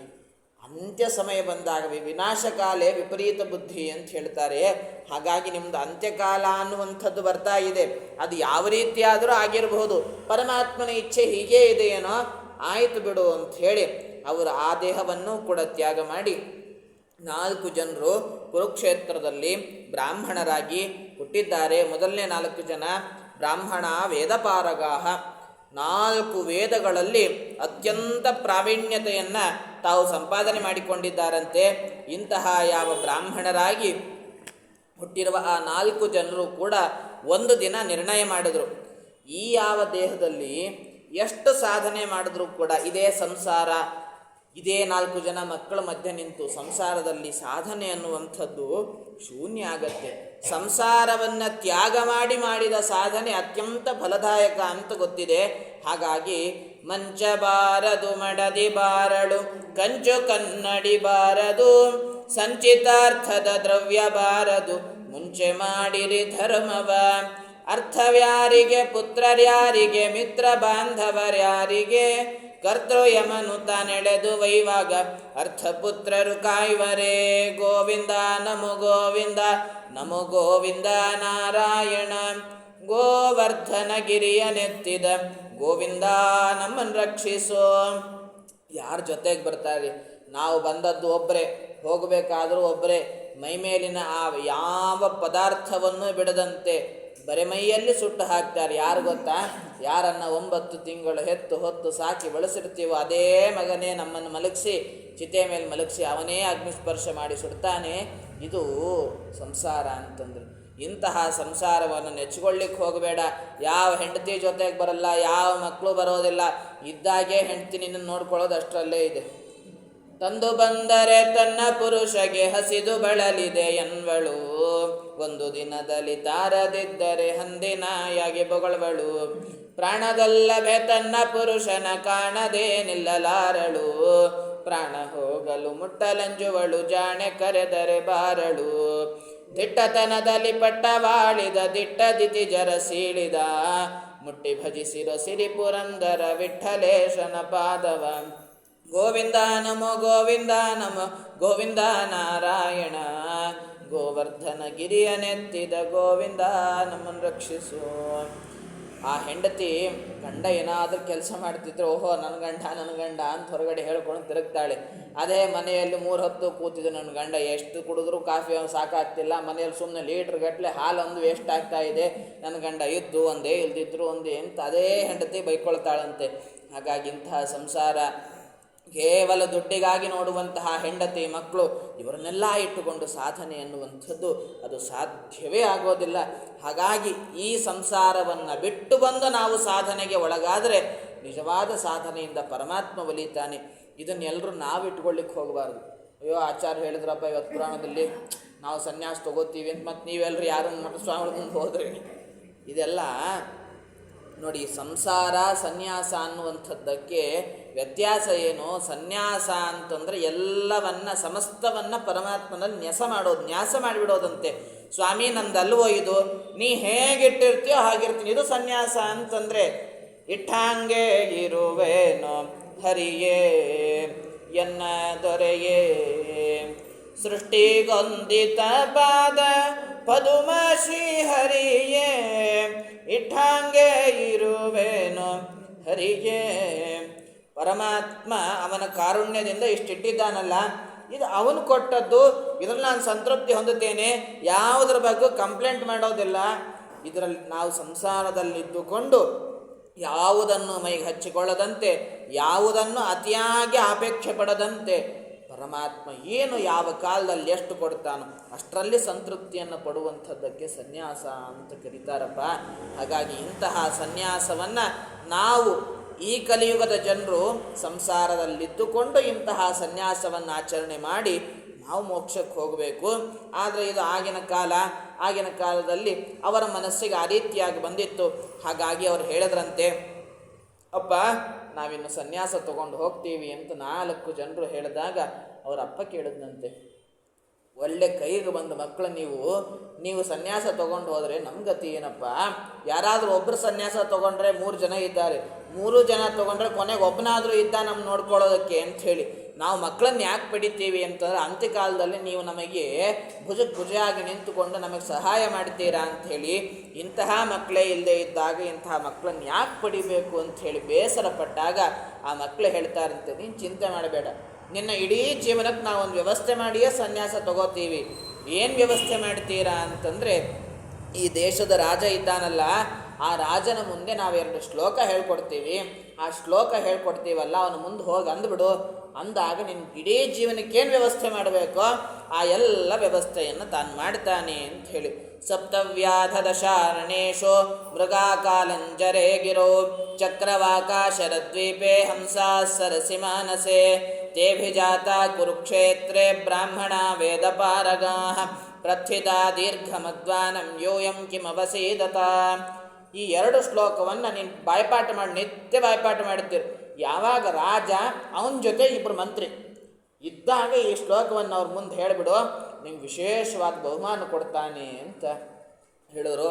ಆಯಿತು ಅಂಥೇಳಿ ಅವರಪ್ಪ ಯಾವಾಗಲೂ ಸಂಧ್ಯಾವಂದನೆ ಕೂತು ಗಾಯತ್ರಿ ಜಪದಲ್ಲೂ ಕೂಡ ಇದೇ ಚಿಂತನೆ ಅಂತೆ. ಸಪ್ತವ್ಯಾದ ದಶಾರ್ಣೇಶೋ ಮೃಗಾಕಾಲಂಜರೇ ಗಿರೋ ಹಂಸವಾ ಚಕ್ರವಾಕಾಶರದ್ವೀಪೆ ಹಂಸಾ ಸರಸಿಮಾನಸೆ ಅಂಥೇಳಿ ಬರೀ ಇದೇ ಶ್ಲೋಕ ಬಾಯ್ಪಾಠ ಹಾಕ್ತಿರೋದು. ನಿದ್ದೇಳಿ ಒಮ್ಮೆ ಹೇಗಾಗೋಯ್ತು ಅಂದ್ರೆ ಕನಸಿನಲ್ಲೂ ಕೂಡ ಇದೆ. ಹೀಗೆ ಇಷ್ಟು ಬಾಯಿಪಾಠ ಹಾಕಿ ಯಾವಾಗಲೂ ಇದೇ ಮಂತ್ರ ಜಪ ಮಾಡ್ತಾ ಇದ್ದ. ಒಮ್ಮೆ ಈ ಯಾವ ಬ್ರಹ್ಮದತ್ತ ಅನ್ನುವಂತಹ ರಾಜನ ಕತೆ ಏನು ಪ್ರಾರಂಭ ಆಯಿತು, ಅವ್ರ ಕೊನೆಯಲ್ಲಿ ನಾನು ರಾಜ ಆಗಬೇಕು ಅಂತ ಹೇಳಿ ಏನು ಪ್ರಾಣ ಬಿಟ್ಟರು, ಅವರೇ ಬ್ರಹ್ಮದತ್ತನಾಗಿ ಹುಟ್ಟಿದ್ದಾರೆ. 2 ಕೂಡ ಮಂತ್ರಿಗಳಾಗಿ ಹುಟ್ಟಿದ್ದಾರೆ. ಆ ಬ್ರಹ್ಮದತ್ತ ಅನ್ನುವಂತಹ ರಾಜ ಹೆಂಡತಿಯ ಜೊತೆಗೆ ತಾನು ಒಂದು ಉದ್ಯಾನವನದಲ್ಲಿ ವಿಹಾರ ಮಾಡ್ತಾ ಇದ್ದ. ಒಂದು ಇರುವೆಯ ಲೈನ್ ಹೋಗ್ತಾ ಆಯಿತು. ನೋಡಿದ ತಕ್ಷಣ ಜೋರಾಗಿ ನಗಲಿಕ್ಕೆ ಪ್ರಾರಂಭ ಮಾಡಿದೆ. ನಗಲಿಕ್ಕೆ ಪ್ರಾರಂಭ ಮಾಡಿದಾಗ ಹೆಂಡತಿ ಕೇಳಿದ್ಲಂತೆ, ಸನ್ನತಿ ಅಂತಾಗೆ ಹೆಂಡತಿಯ ಹೆಸರು. ಕೇಳಿದ್ಲಂತೆ, ಏನ್ರಿ ಯಾಕೆ ನಗ್ತಾ ಇದ್ದೀರಿ? ಏನಿಲ್ಲ, ನನಗೇನೋ ನೆನಪಾಯಿತು ನಗ್ತಾ ಇದ್ದೀನಿ. ನಿಮಗೇನೋ ನೆನಪಾಯಿತು ಅಂತಲ್ಲ, ನನ್ನ ನೋಡೇ ನಕ್ಕಿದ್ದು ನೀವು. ನೋಡಿ, ಹೆಣ್ಣಂದ್ರಿಗೆ ಇದೊಂದು ವಿಚಿತ್ರ ಕಾಯಿಲೆ. ಅದು ಏನು ಮಾಡಿದ್ರು ನನ್ನ ನೋಡೇ ಮಾಡಿದ್ದು, ನನಗೇ ಮಾಡಿದ್ದು, ಯಾರಿಗೋ ಏನೋ ಅಂದರೆ ಅದು ನನಗೇ ಹೇಳಿದ್ದು ಅಂತ ಹೇಳಿ. ಹೀಗೆಲ್ಲ ನೀನು ಚಿಂತೆ ಮಾಡಬೇಡ, ನಿಂಗಲ್ಲಮ್ಮ, ನಾ ಏನೋ ನೆನೆಸ್ಕೊಂಡು ನಾ ಯಾವುದಕ್ಕೋ ನಗ್ತಾ ಇದ್ದೆ, ನೀನು ಯಾಕೆ ಇದಕ್ಕೆ ಇಷ್ಟೆಲ್ಲ ವಿಧವಾಗಿ ನನ್ನನ್ನು ದೂಷಣೆ ಮಾಡ್ತಾ ಇದ್ದೆ, ನಿಂಗಲ್ಲ ಅಂತಂದ. ಇಲ್ಲ, ಏನೋ ನನಗೆ ಅಂದಿದ್ದೀರಿ ಅಂತ ಹೇಳಿ ಈಕೆ 7 ದಿನ ಆದರೂ ಕೂಡ ಊಟ ಮಾಡಲಿಲ್ಲ ಅಂತ. ನೀವು ಹೇಳೋವರೆಗೂ ನಾವು ಊಟ ಮಾಡಲ್ಲ. ಏನಂತ ಹೇಳಬೇಕು ನಾನು? ಸುಮ್ಮನೆ ನಗೋದಕ್ಕೂ ನಮ್ಗೆ ಸ್ವಾತಂತ್ರ್ಯ ಇಲ್ವಾ ಅಂಥೇಳಿ ಕೊನೆಗೆ 7ನೇ ದಿನ ಅಂದ್ಕೊಂಡಂತೆ, ದೇವರೇ ಎಷ್ಟೋ ಪರೀಕ್ಷೆ ಮಾಡ್ತೀಯ, ನನ್ನ ಹೆಂಡತಿ ಊಟ ಮಾಡೋವರೆಗೂ ನಾವು ಊಟ ಮಾಡಲ್ಲ, ನಿನ್ನ ಮನೆ ಬಿಟ್ಟು ನಾ ಹೊರಗೆ ಬರಲ್ಲ ಅಂಥೇಳಿ ದೇವ್ರ ಮನೇಲಿ ಕೂತು ದೇವ್ರ ಮುಂದೆ ತಪಸ್ಸಿಗೆ ಕೂತ್ಬಿಟ್ಟಂತೆ. 3ನೇ ದಿನ ಆದಮೇಲೆ ದೇವರು ಪ್ರತ್ಯಕ್ಷ ಆದ. ಪುಣ್ಯ ಅವನಿಗೆ 3 ದಿನಕ್ಕೆ ಪ್ರತ್ಯಕ್ಷ ಆದ, ನಮಗೂ ಆಗ್ತಾನೆ ಅಂತಿಲ್ಲ. ಅವನಿಗೆ ವಿಶೇಷ ಸಾಧನೆ ಆಗಿತ್ತು. ಹಾಗಾಗಿ ಪರಮಾತ್ಮ ಪ್ರತ್ಯಕ್ಷನಾಗಿ ಹೇಳ್ತಾನೆ, ನೀ ಏನು ಚಿಂತೆ ಮಾಡಲಿಕ್ಕೆ ಹೋಗಬೇಡ, ಎಲ್ಲದಕ್ಕೂ ಕೂಡ ಕಾಲವೇ ನಿನಗೆ ವಿಶೇಷವಾದಂತಹ ಅನುಗ್ರಹವನ್ನು ಮಾಡತ್ತೆ. ನಾಳೆಯ ದಿನ ನೀನು ರಾಜಬೀದಿಯಲ್ಲಿ ನಿಮ್ಮಿಬ್ಬರ ಅಣ್ಣ ತಮ್ಮಂದರನ್ನು ಕೂಡಿಸ್ಕೊಂಡು ಒಮ್ಮೆ ಆ ರೀತಿಯಾಗಿ ಎಲ್ಲ ರಾಜಬೀದಿಯಲ್ಲಿ ತಿರುಗಿ ಯಾರ್ಯಾರು ಏನೇನು ಮಾಡ್ತಾ ಇದ್ದಾರೆ ನೋಡ್ಕೊಂಡು ಬಾ. ಆದರೆ ಹೋಗಬೇಕಾದ್ರೆ ನೀನು ನಿನ್ನಿಬ್ಬರು ತಮ್ಮಂದ್ರು ಮಾತ್ರ ಇರಬೇಕು ಅಂತ ಹೇಳ್ತಾನೆ. ಹೇಳಿದಾಗ ಆಯಿತು ಅಂಥೇಳಿ ಪ್ರಾತಃ ಕಾಲ ಬೆಳಗ್ಗೆ ಎದ್ದು ರಥವನ್ನು ಏರಿ ಇಬ್ಬರು ತನ್ನ ಆ ಮಂತ್ರಿಗಳನ್ನು ಸೇರಿಸಿಕೊಂಡು ಬರ್ತಾ ಇದ್ದಾನಂತೆ. ಇವನು ನಿತ್ಯದಲ್ಲಿ ಬ್ರಾಹ್ಮಣ ರಾಜಬೀದಿಯಲ್ಲೇ ನಿಂತ್ಕೊಂಡಿರ್ಬೇಕಂತ. ಯಾವಾಗ ರಾಜ ಮತ್ತು 2 ಮಂತ್ರಿಗಳು ಸೇರಿಕೊಂಡು ಬರ್ತಾರೆ, ಅವ್ರು 3 ಜನ ಇರಬೇಕು ಅಂತ ಕಾಲಕ್ಕೆ ಕಾಯ್ತಾ ಇದ್ದ. ಈ ಕಾಲ ಕೂಡ ಬಂತು. ಮುಂದೆ ಅಡ್ಡಗಟ್ಟಿ ಹೇಳ್ತಾನೆ, ಸ್ವಾಮಿ ನಿಮಗೊಂದು ಶ್ಲೋಕ ಹೇಳಬೇಕು ಅಂತ ಹೇಳಿ. ಬಹುಶಃ ಏನೋ ಕವಿ ಇದ್ದಾಗಿದ್ದಾನೇನು ಅಂತ ಹೇಳಿ, ಆಯ್ತಪ್ಪ ಹೇಳು ಅಂತ ಹೇಳಿದಾಗ, ಸಪ್ತವ್ಯಾದ ದಶಾರಣೇಶೋ ಮೃಗಾಕಾಲಂಜರೇ ಗಿರೋ ಚಕ್ರವಾಕಾಶರದ್ವೀಪೆ ಹಂಸಾ ಸರಸಿ ಮಾನಸೆ ತೇಭಿಜಾತ ಕುರುಕ್ಷೇತ್ರೇ ಬ್ರಾಹ್ಮಣ ವೇದಪಾರಗಾ ಪ್ರಥಿತಾ ದೀರ್ಘಮದ್ವಾನಂ ಯೋಯಂ ಕಿಮವಸೇದತ. ಇಷ್ಟು ಹೇಳಿದ ತಕ್ಷಣ ಇವ್ರು ಏನೇನೋ ನೆನಪಾಯ್ತಂತೆ, ಕರೆದು ನಿಮಗೇನು ಬೇಕೋ ಅದೆಲ್ಲ ತೊಗೊಂಡು ಹೋಗ್ರಿ, ನಿಮ್ಮ ಜೀವನಕ್ಕೆ ಯಾವುದೇ ತೊಂದರೆ ಆಗಬಾರ್ದು ಅಂತ ಬ್ರಾಹ್ಮಣನಿಗೆ ಸತ್ಕಾರ ಮಾಡಿ ಕಳಿಸದಂತೆ. ಕಳಿಸಿ ಈ ಮಂತ್ರಿಗಳು ರಾಜ ತನ್ನ ಹೆಂಡತಿ ಸನ್ನತಿ ಇದ್ದಲ್ಲ ಆಕೆ ಹತ್ತಿರ ಬಂದು ಹೇಳ್ತಾ ಇದ್ದಾರೆ, ನೋಡಮ್ಮ ನಾನಿನ್ನು ಸನ್ಯಾಸ ತಗೋತೀನಿ. ಏನ್ರಿ ಇದ್ದಕ್ಕಿದ್ದಂತೆ ಸನ್ಯಾಸ? ಏನಿಲ್ಲ, ಒಬ್ಬ ಬ್ರಾಹ್ಮಣ ಬಂದು ನನಗೆ ಎರಡು ಶ್ಲೋಕ ಹೇಳಿದಾಗ ಪೂರ್ವಜನ್ಮದ ಎಲ್ಲ ಸ್ಮೃತಿ ನಂಗೆ ಬಂತು. ನನಗೆ ಪೂರ್ವಜನ್ಮ ಸ್ಮೃತಿಯೇ ಹೊರಟು ಹೋಗಿತ್ತು. ಏನದು ಅಂತಂದರೆ, ಸಪ್ತವ್ಯಾಧ ದಶಾರಣೇಶು, ದಶಾರಣ ದೇಶದಲ್ಲಿ ನೀವು 7 ಜನರು ಕೂಡ ವ್ಯಾಧರಾಗಿ ಬೇಡರಾಗಿ ಹುಟ್ಟಿದ್ರಿ. ಮೃಗ ಕಾಲಂಜರಗಿರದಲ್ಲಿ ಗಿರಿಯಲ್ಲಿ ನೀವು ಜಿಂಕೆಯಾಗಿ ಹುಟ್ಟಿದ್ರಿ. ಅದಾದ ಚಕ್ರವಾಕ ಶರದ್ವೀಪದಲ್ಲಿ ಚಕ್ರವಾಕ ಪಕ್ಷಿಗಳಾಗಿ, ಹಂಸಗಳಾಗಿ ಮಾನಸ ಸರೋವರದಲ್ಲಿ ಹುಟ್ಟಿದ್ರಿ. ಆದರೆ ಆ ಮಾನಸ ಸರೋವರದಲ್ಲಿ ಹುಟ್ಟಿದಾಗ ಆ 4 ಜನ ಮಾತ್ರ ಬ್ರಾಹ್ಮಣರಾಗಬೇಕು ಅಂತ ಪ್ರಾರ್ಥನೆ ಮಾಡಿಕೊಂಡು, ನೀವು 3 ಜನ ಮಾತ್ರ ಮಂತ್ರಿಗಳಾಗಿ ನೀವೊಬ್ಬ ರಾಜನಾಗಿ ಹುಟ್ಟಬೇಕು ಅಂತ ಪ್ರಾರ್ಥನೆ ಮಾಡ್ಕೊಂಡಿದ್ರಿ. ಅವ್ರು 4 ಜನರು ಕೂಡ ತೇಭಿಜಾತ ಕುರುಕ್ಷೇತ್ರೇ ಬ್ರಾಹ್ಮಣ ವೇದಪಾರಗತರಾಗಿ ತಾವು ಸನ್ಯಾಸವನ್ನು ಸ್ವೀಕಾರ ಮಾಡಿ ಹೆಚ್ಚಿನ ಸಾಧನೆಯ ಮುಖಾಂತರವಾಗಿ ಪರಮಾತ್ಮನನ್ನು ಹೊಂದುತ್ತಾ ಇದ್ದಾರೆ. ನೀವು ಮಾತ್ರ ಪ್ರಥಿತ ದೀರ್ಘಮತ್ವಾನಂ ಯೂಯಂ ಕಿಮವಸೀದತ, ನೀವು ಮಾತ್ರ ಇದೇ ರಾಜೇಶ್ವರ್ಯ ಭೋಗದಲ್ಲಿದ್ದುಕೊಂಡು ಏನು ಈ ರೀತಿ ಮಾಡ್ತಾ ಇದ್ದೀರಿ, ಬುದ್ಧಿ ಇದೆಯಾ ಇಲ್ಲ ಅಂತ ಹೇಳಿ. ಅವನಿಗೆ ಪುಣ್ಯ ಅರ್ಥ ಗೊತ್ತಿರಲಿಲ್ಲ, ಅದಕ್ಕೆ ಅಷ್ಟು ಧೈರ್ಯವಾಗಿ ಹೇಳಿದ. ಅರ್ಥ ಏನಾದರೂ ಗೊತ್ತಿದ್ರೆ ರಾಜನ ಮುಂದೆ ನೀವೇನು ಮಾಡ್ತಿದ್ದೀರಿ ಅಂತ ಹೇಳಿದರೆ ಅವನು ಬಿಡ್ತಾನ ಸುಮ್ಮನೆ. ಹಾಗೆ ನೀವೇನು ಮಾಡ್ತಾ ಇದ್ದೀರಿ ಅಂತ ಹೇಳಿ ಈ ರೀತಿ ಕೇಳಿದ್ದಕ್ಕಾಗಿ ಅವರು ಅಂದುಕೊಂಡ್ರಂತೆ, ನಮ್ಮ 4 ಜನ ಅಣ್ಣಂದಿರು ತಾವು ಸಾಧನೆ ಮಾಡಿಕೊಂಡು ಈ ಪೂರ್ವಜನ್ಮದ ಸ್ಮೃತಿಯನ್ನಿಟ್ಟುಕೊಂಡು ಉತ್ತಮವಾದ ಲೋಕವನ್ನು ಪಡೀತಾರೆ.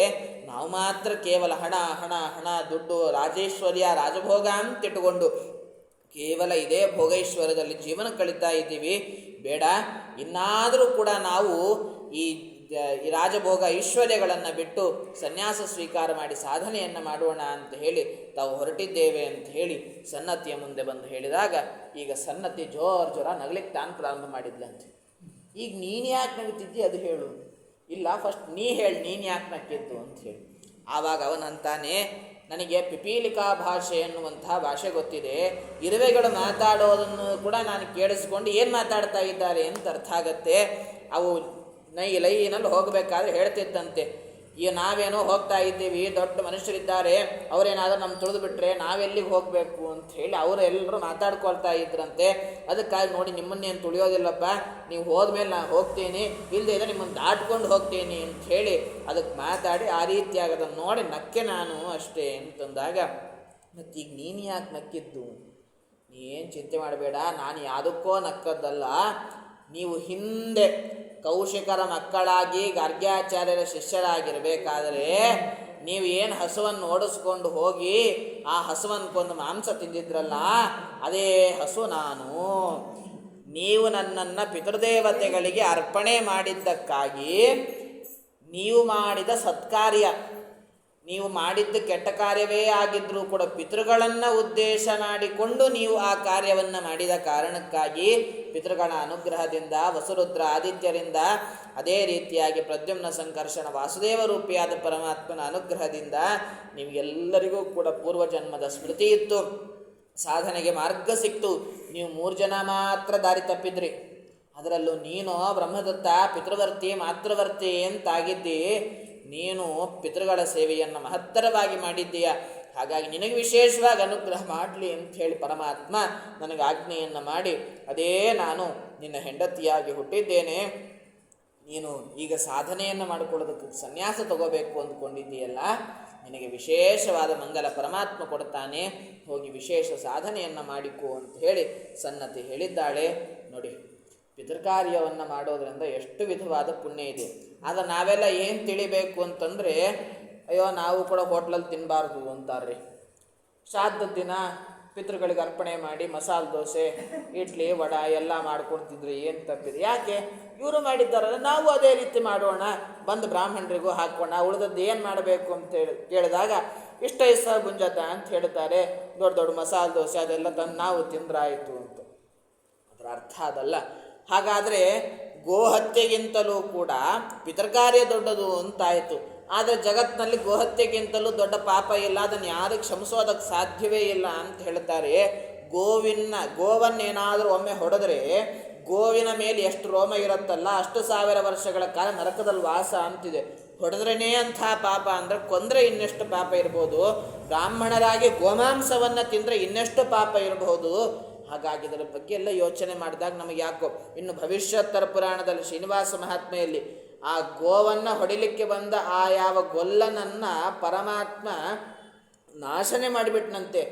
ಆ ಯಾವ ತನ್ನ ಪರಿಸರದಲ್ಲಿ ಗೋಹತ್ಯೆ ಆಗ್ತಾ ಇದೆಯೋ ಅಂತಹ ಚೋಳರಾಜನಿಗೆ ಪಿಶಾಚಿ ಆಗುವಂತ ಪರಮಾತ್ಮ ಶಾಪ ಕೊಟ್ಟರೆ, ಇಲ್ಲಿ ನೋಡಿದ್ರೆ ಗೋಹತ್ಯೆ ಮಾಡಿ ಗೋಮಾಂಸವನ್ನು ತಿಂದು ಕೂಡ ಇದರ ಅರ್ಥ ಏನು ಅಂತಂದರೆ ಗೋಹತ್ಯೆ ಗೋಮಾಂಸ ತಿನ್ನೋದಕ್ಕಿಂತ ಪಿತೃಕಾರ್ಯ ದೊಡ್ಡದು ಅನ್ನೋ ಅಭಿಪ್ರಾಯ ಅಲ್ಲ. ನೀವು ಪಿತೃಕಾರ್ಯದ ಬಗ್ಗೆ ಎಷ್ಟು ಮನಸ್ಸಿನಲ್ಲಿ ಶ್ರದ್ಧೆಯನ್ನು ಮೂಡಿಸಿಕೊಂಡು ಆ ಕಾರ್ಯವನ್ನು ಮಾಡಬೇಕು ಅನ್ನೋದನ್ನು ವೇದವ್ಯಾಸ ದೇವರು ತೋರಿಸ್ತಾ ಇದ್ದಾರೆ. ಹಾಗಾಗಿ ಅವರು ಮಾಡಿದ್ದಾರೆ ಅಂತ ನಾವು ಮಾಡಲಿಕ್ಕಾಗಲ್ಲ. ಯಾಕೆ ಅವರು ಮಾಡಿದ್ದಾರೆ ಅಂತ ನಾವು ಮಾಡಲಿಕ್ಕಾಗಲ್ಲ ಅಂತಂದರೆ ನಮ್ಮ ಹಣೆ ಬರಹಕ್ಕೆ ಹಿಂದಿನ ದಿನ ನಿನ್ನೆ ಏನು ಊಟ ಮಾಡಿದ್ವಿ ಅನ್ನೋದೇ ಗೊತ್ತಿಲ್ಲ. ಪೂರ್ವಜನ್ಮದ ಸ್ಮೃತಿ ಹೇಗೆ ಬರಲಿಕ್ಕೆ ಸಾಧ್ಯ? ನಮ್ಮದೇನು ಸಾಧನೆ, ಅವ್ರದ್ದೇನು ಸಾಧನೆ? ಭರದ್ವಾಜ ಋಷಿಗಳ ಮಕ್ಕಳಾಗಿ, ಕೌಶಿಕರ ಮಕ್ಕಳಾಗಿ, ಗರ್ಗಾಚಾರ್ಯರ ಶಿಷ್ಯರಾಗಿ ಇಷ್ಟೆಲ್ಲ ದೊಡ್ಡ ಸಾಧನೆಯನ್ನು ಮಾಡಿಕೊಂಡ ಅವರಿಗೆ ಸಾಧನೆಯ ಬಲದಿಂದ ಪೂರ್ವಜನ್ಮದ ಸ್ಮೃತಿ ಬಂತು. ತಾವು ಮುಂದೆ ಸಾಧನೆ ಮಾಡಿಕೊಂಡ್ರು. ನಾವೆಷ್ಟು ಮಾಡಿದ್ರೂ ಕೂಡ ಎಲ್ಲದಕ್ಕೂ ಏನೋ ಒಂದು ಸಮಜಾಯಿಷಿ ಕೊಡ್ತೀವಿ.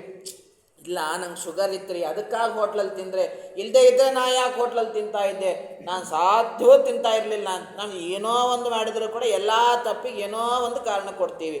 ನಾವು ತಪ್ಪು ಮಾಡಿದ್ದೀವಿ ಅಂತ ಸರ್ವಥಾ ಒಪ್ಕೊಳ್ಳೋದಿಲ್ಲ. ತಪ್ಪು ಮಾಡಿದ್ದೀವಿ ಅಂತ ಹೇಳಿ ಒಪ್ಪಿಕೊಂಡು ಪರಮಾತ್ಮನಲ್ಲಿ ಯಾರು ಶರಣಾಗತಿಯನ್ನು ಹೊಂದುತ್ತಾರೋ ಪರಮಾತ್ಮ ಅವರಿಗೆ ಅನುಗ್ರಹವನ್ನು ಮಾಡ್ತಾನೆ.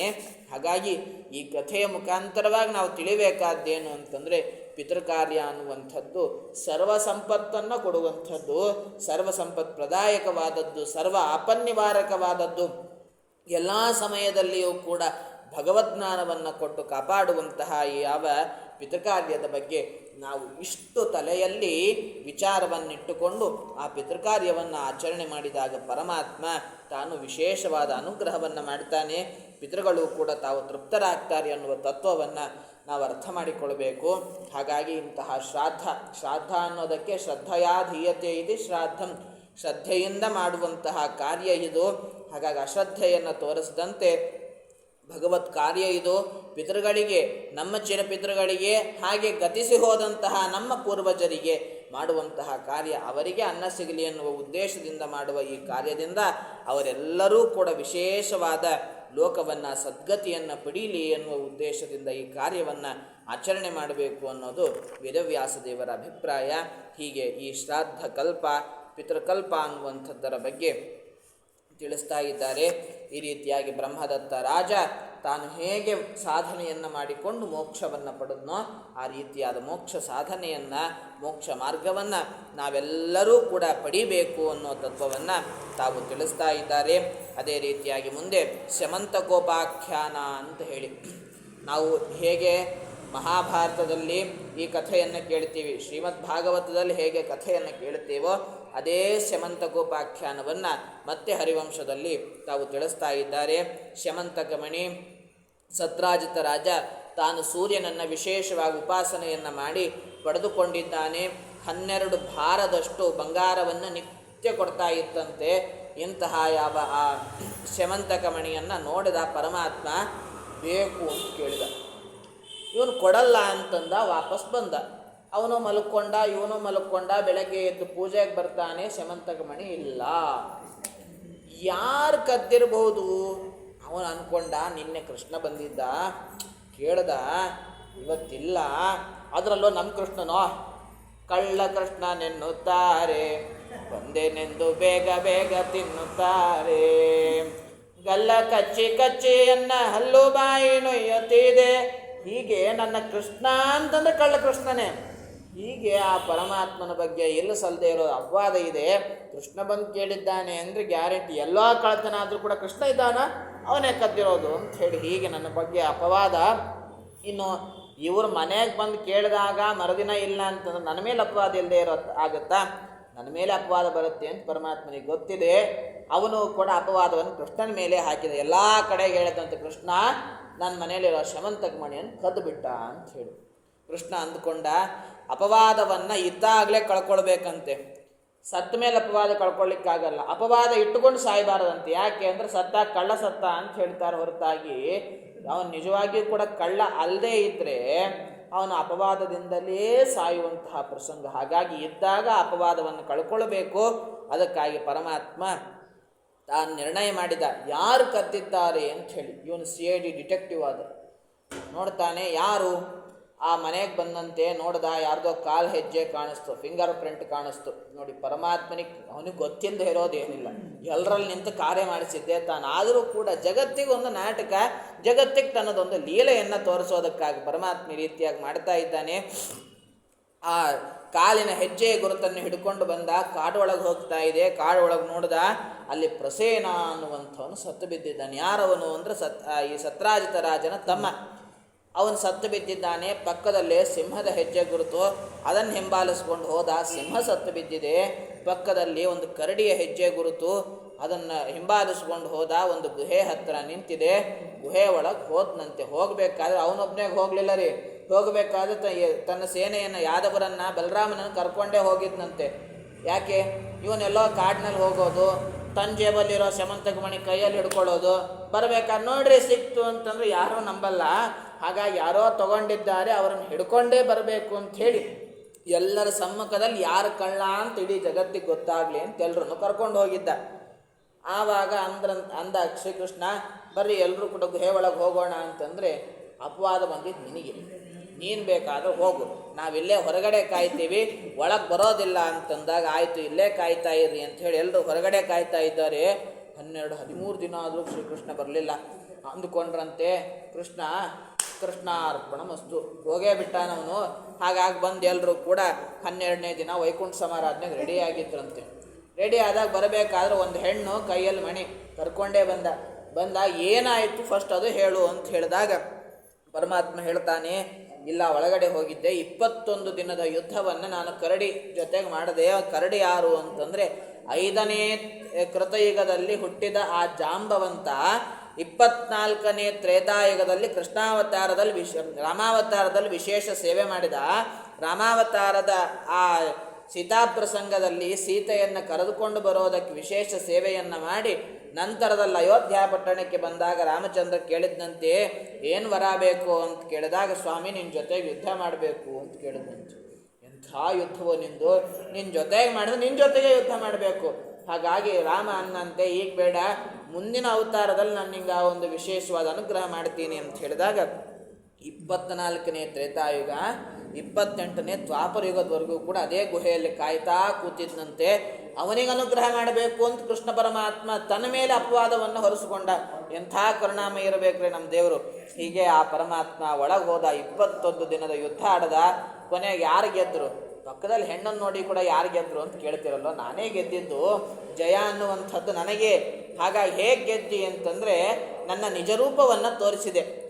ಶ್ರೀಕೃಷ್ಣ ಪರಮಾತ್ಮ ಕೈಯಲ್ಲಿ ಕೊಳಲು ಹಿಡಿದ ಆ ರೂಪವನ್ನು ಬಿಟ್ಟು ರಾಮರೂಪವನ್ನು ತೋರಿಸಿದಾಗ ಜಾಂಬವಂತ ಹೋ ಅಂತ ಹೇಳಿ ಕಾಲಿಗೆ ಬಿದ್ದು ಶರಣಾಗತಿಯನ್ನು ಹೊಂದಿ ಹೇಳ್ತಾನೆ, ಸ್ವಾಮಿ ನನ್ನಂತಹ ಒಬ್ಬ ಹುಲುಮಾನವನನ್ನು ಉದ್ಧಾರ ಮಾಡಿ ನನ್ನ ಮಾತನ್ನು ಸತ್ಯ ಮಾಡಬೇಕು ಅನ್ನೋ ಒಂದು ನಿಟ್ಟಿನಲ್ಲಿ ನೀನು ನಿನ್ನ ಮೇಲೆ ಅಪವಾದವನ್ನು ಹಾಕ್ಕೊಂಡು 21 ದಿನದ ದೀರ್ಘವಾದ ಯುದ್ಧವನ್ನು ನನ್ನ ಜೊತೆಗಾಡಿ ನನಗನುಗ್ರಹ ಮಾಡಿದೆಲ್ಲೋ ಸ್ವಾಮಿ, ನಿನಗೇನು ತಾನೇ ಕೊಡಲಿಕ್ಕಾಗತ್ತೆ ಅಂತಂದ. ಆವಾಗ ಪಕ್ಕದಲ್ಲಿ ಹೆಣ್ಣನ್ನು ನೋಡಿದ್ನಂತೆ, ಇದ್ದಾಳಲ್ಲ ಕೊಟ್ಟುಬಿಡು ಅಂತ ಹೇಳಿ. ಆವಾಗ ಪರಮಾತ್ಮನಿಗೆ ಜಾಂಬವತಿಯನ್ನು ಕೊಟ್ಟು ವಿವಾಹ ಮಾಡಿದ್ದಾನೆ. ಜಾಂಬವತಿಯ ಜೊತೆಗೆ ಆ ಮಣಿಯನ್ನೂ ಕೂಡ ಸಮರ್ಪಣೆ ಮಾಡಿ ದೀರ್ಘ ನಮಸ್ಕಾರವನ್ನು ಮಾಡಿದ್ದಾನೆ. ಜಾಂಬವತಿಯನ್ನು ಕರೆದುಕೊಂಡು ಆ ಮಣಿಯನ್ನು ಸ್ವೀಕಾರ ಮಾಡಿ ಪರಮಾತ್ಮ ತಾನು ಸತ್ರಾಜಿತ ರಾಜನ ಕೈಗೆ ಮಣಿಯನ್ನು ಕೊಟ್ಟಿದ್ದಾನೆ.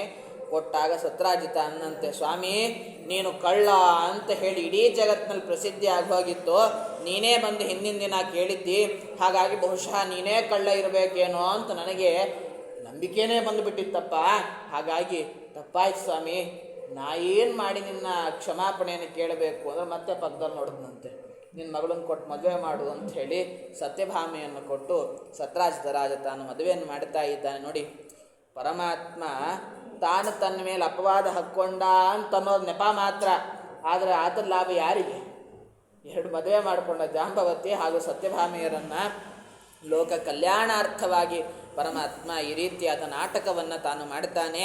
ಯಾರು ಈ ಕಥೆಯನ್ನು ಶ್ರವಣ ಮಾಡುತ್ತಾರೋ ಚವತಿ ಚಂದ್ರನ ದರ್ಶನವನ್ನು ಮಾಡಿದಾಗ ಬರಬಹುದಾದ ಎಲ್ಲ ಅಪವಾದಗಳಿಂದ ಅವರು ಮುಕ್ತರಾಗ್ತಾರೆ ಅಂತ ಹೇಳಿ ನಾರದರು ತಾವು ತಿಳಿಸ್ತಾ ಇದ್ದಾರೆ. ಹೀಗಾಗಿ ಇಂತಹ ಸ್ಯಮಂತಗೋಪಾಖ್ಯಾನವನ್ನು ಇಲ್ಲಿ ವರ್ಣನೆಯನ್ನು ಮಾಡಿದ್ದಾರೆ. ಅದೇ ರೀತಿಯಾಗಿ ಮುಂದೆ ವೈವಸ್ವತಮನು, ಸ್ವಯಂಭುವಮನು ಇತ್ಯಾದಿ ಎಲ್ಲ ಮನುಗಳ ಚರಿತ್ರೆಯನ್ನು ತಿಳಿಸ್ತಾ ವೈವಸ್ವತಮನು ಅವನಿಗೆ ಶ್ರಾದ್ದದೇವ ಅಂತ ಹೆಸರು. ಅಂತಹ ಯಾವ ವೈವಸ್ವತ ಮನುವಿನ ಆ ಸ್ವಯಂಭವ ಮನುವಿನ ಚರಿತ್ರೆಯನ್ನು ಕೂಡ ತಿಳಿಸ್ತಾ ಇದ್ದಾರೆ. ಆ ಯಾವ ಮನುವಿನ ಚರಿತ್ರೆ, ಸೂರ್ಯವಂಶದ ಚರಿತ್ರೆಯನ್ನು ಮತ್ತೆ ನಾಳೆ ಸೇರಿದಾಗ ನೋಡೋಣ ಅಂತ ಹೇಳ್ತಾ ಶ್ರೀಕೃಷ್ಣಾರ್ಪಣ.